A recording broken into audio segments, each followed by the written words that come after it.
Evangelio de nuestro Señor Jesucristo según San Marcos.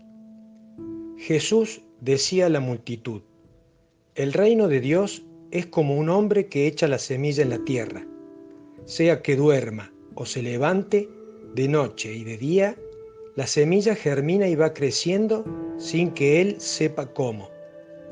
La tierra por sí misma produce primero un tallo, luego una espiga y al fin grano abundante en la espiga. Cuando el fruto está a punto, él aplica enseguida la hoz, porque ha llegado el tiempo de la cosecha.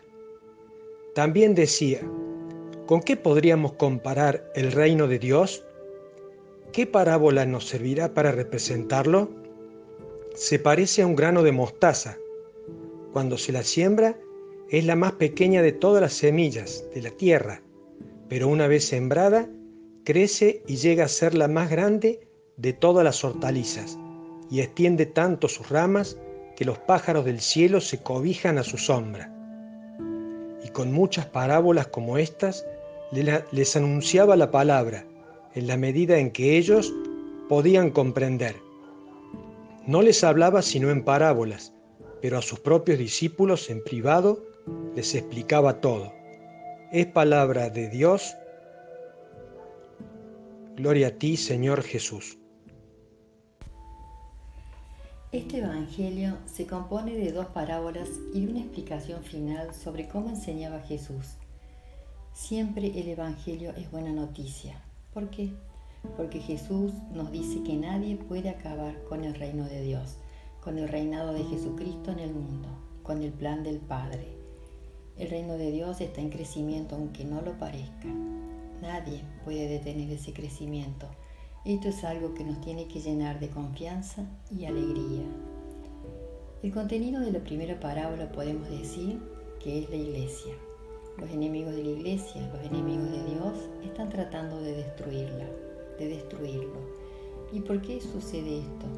Porque no conocen el amor de Dios.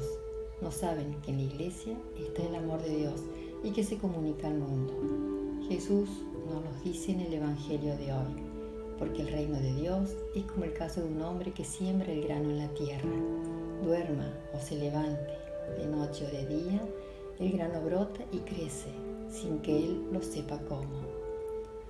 Esta semilla la ha plantado Dios en la tierra cuando vino al mundo.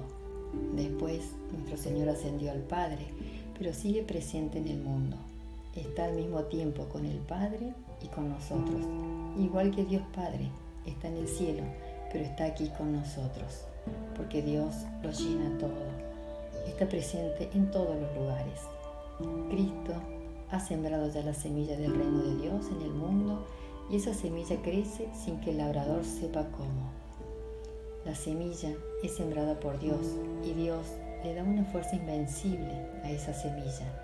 Es decir, que no se puede acabar con la iglesia, porque a la iglesia la protege Dios, porque a la iglesia la hace crecer Dios.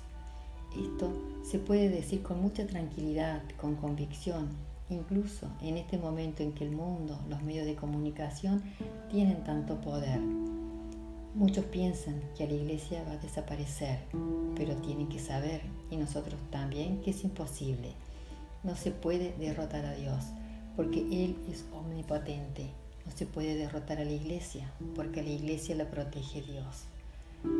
También Jesús nos dice que el reino de Dios es como la semilla de un grano de mostaza, muy pequeña.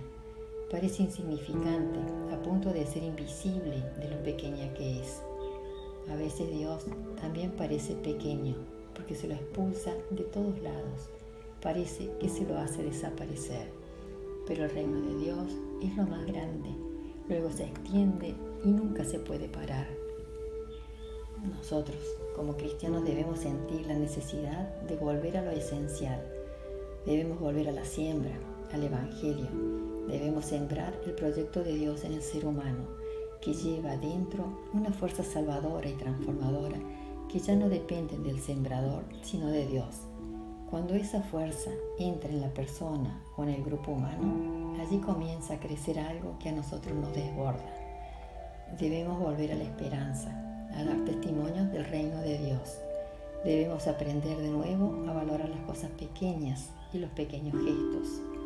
Todos podemos sembrar en una sociedad complicada y triste que ha olvidado las cosas buenas y sencillas. San Marcos dice que a sus propios discípulos Jesús les explicaba en privado. Nosotros también podemos recibir cercanamente la ayuda de Jesús. Solo tenemos que iniciar una vida íntima con Él, aproximándonos a su corazón, manteniendo relaciones estrechas con Él, comunicándole nuestro interior, abriendo nuestro espíritu, no guardándonos ningún secreto, acostumbrándonos a hablar con Él con honestidad, sencillez y confianza. Le pidamos a Jesús que nos enseñe a sembrar con humildad el Evangelio.